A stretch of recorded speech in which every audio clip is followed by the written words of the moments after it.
रावण ने हृदय में विचारा कि राक्षसों का नाश हो गया है। मैं अकेला हूं और वानर भालू बहुत है, इसीलिए मैं अब अपार माया रचूं। देवताओं ने प्रभु को पैदल बिना सवारी के युद्ध करते देखा तो उनके हृदय में बड़ा भारी क्षोभ दुख उत्पन्न हुआ। फिर क्या था, इंद्र ने तुरंत अपना रथ भेज दिया। उसका सारथी मातली हर्ष के साथ उसे ले आया। उस दिव्य अनुपम और तेज के पुंज तेजों में रथ पर कौशलपुरी के राजा श्री रामचंद्र जी हर्षित होकर चढ़े। उसमें 4 चंचल मनोहर अजर अमर और मन की गति के समान शीघ्र चलने वाले देवलोक के घोड़े जुते थे। श्री रघुनाथ जी को रथ पर चढ़े देखकर वानर विशेष बल पाकर दौड़े। वानरों की मार सही नहीं जाती।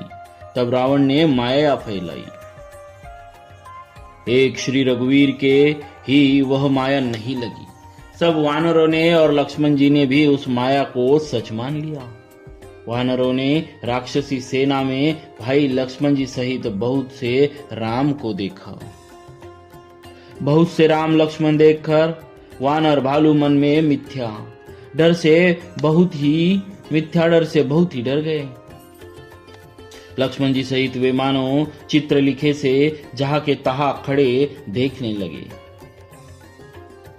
अपनी सेना को आश्चर्यचकित देखकर कौशलपति भगवान हरि दुखों के हरने वाले श्री राम जी ने हंसकर धनुष पर बाण चढ़ाया।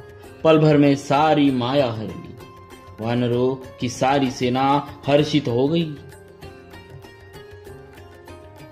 फिर श्री राम जी सबकी ओर देखकर गंभीर वचन बोले, हे वीरों, तुम सब बहुत ही थक गए हो, इसलिए अब मेरा और रावण का द्वंद्व युद्ध देखो।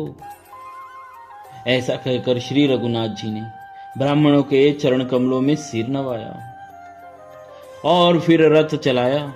तब रावण के हृदय में क्रोध छा गया और वह गरजता तथा ललकारता हुआ सामने दौड़ा।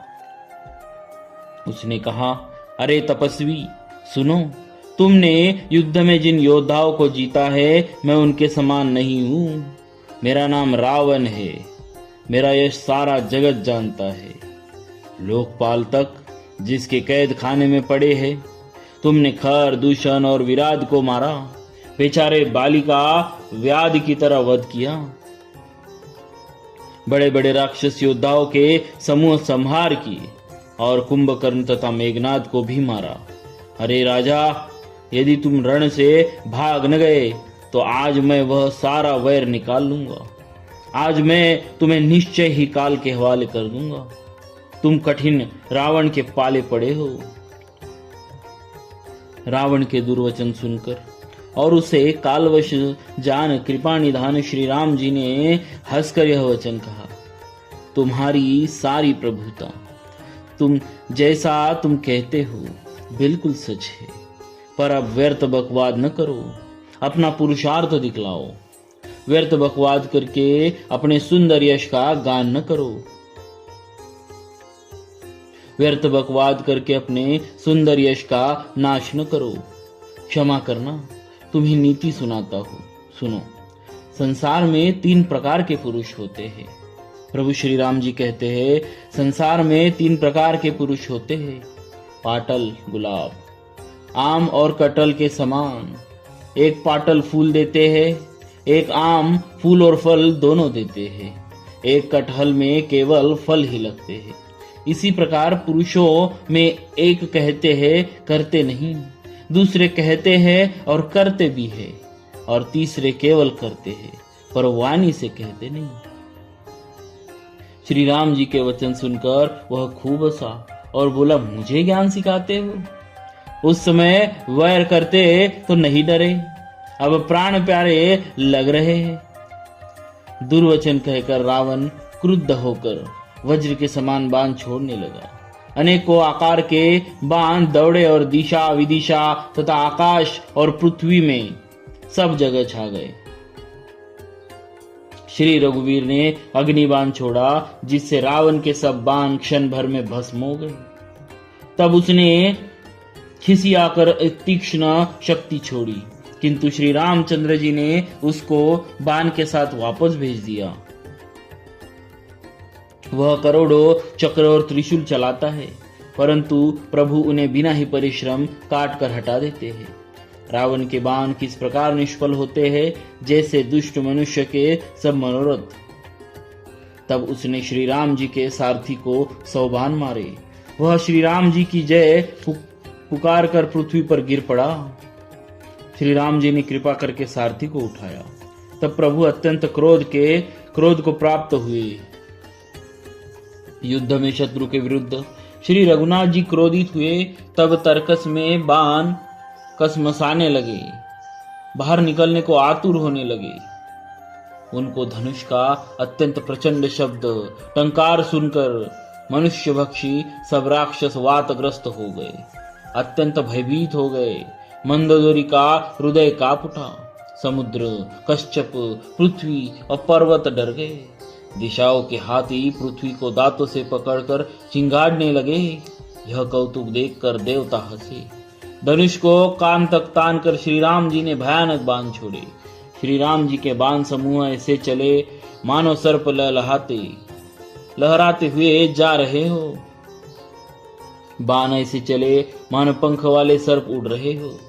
उन्होंने पहले सारथी और घोड़ों को मार डाला, फिर रथ को चूर चूर करके ध्वजा और पताकाओं को गिरा दिया। तब रावण जब बड़े जोर से गरजा, पर भीतर से उसका बल थक गया था। तुरंत दूसरे रथ पर चढ़कर खिसियाकर उसने नाना प्रकार के अस्त्र शस्त्र छोड़े। उसके सब उद्योग वैसे ही निष्फल हो रहे हैं जैसे 15 परद्रोह में लगे हुए चित्त वाले मनुष्य के होते हैं। तब रावण ने 10 त्रिशूल चलाए और श्री राम जी के चारों घोड़ों को मारकर पृथ्वी पर गिरा दिया। घोड़ों को उठाकर श्री रामचंद्र जी ने क्रोध करके धनुष खींचकर बाण छोड़े। रावण के सिर रूपी कमल वन में विचरण करने वाले श्री रघुवीर के बाण रूपी भ्रमरों की पंक्ति चली। श्री रामचंद्र जी ने उसके 10 सिरों में 10-10 बाण मारे और जो आर पार हो गए और सिरों से रक्त के पनाले बह चले। रुधिर बहते हुए ही बलवान रावण दौड़ा। प्रभु ने फिर धनुष पर बाण संधान किया। श्री रघुवीर ने 30 बाण मारे और 20 भुजाओं समेत 10 सिर काट कर पृथ्वी पर गिरा दिए। सिर और हाथ कटते ही फिर नए हो गए। श्री राम जी ने फिर भुजाओं और सिरों को काट गिराया। इस तरह प्रभु ने बार बार भुजाएं और सिर काटे, परंतु काटते ही वह तुरंत फिर नए हो गए। प्रभु बार बार उसकी भुजा सिरों को काट रहे हैं, क्योंकि कौशलपति श्री राम जी बड़े कौतुकी हैं।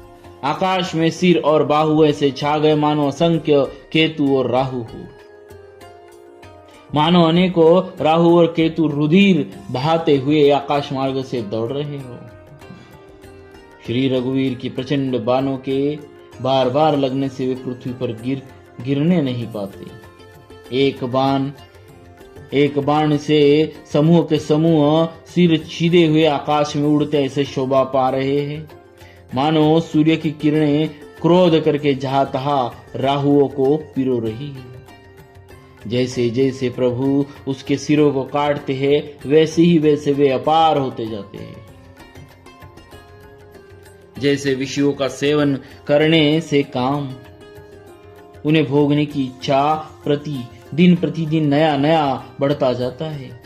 सिरों की बाढ़ देखकर रावण को अपना मरण भूल गया और बड़ा गहरा क्रोध हुआ। वह महान अभिमानी मूर्ख गर्जा और 10 धनुष्य को तान कर दौड़ा। रणभूमि में रावण ने क्रोध किया और बाण बरसाकर श्री रघुनाथ जी के रथ को ढक दिया।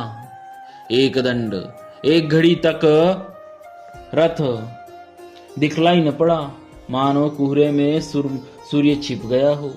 जब देवताओं ने हाहाकार किया, तब प्रभु ने क्रोध करके धनुष उठाया और शत्रु के बाणों को हटाकर उन्होंने शत्रु के सिर काटे और उनसे दिशा विदिशा आकाश और पृथ्वी सबको पाट दिया। बोले श्री सीताराम जी महाराज की जय। भक्तवत्सल भगवान की जय।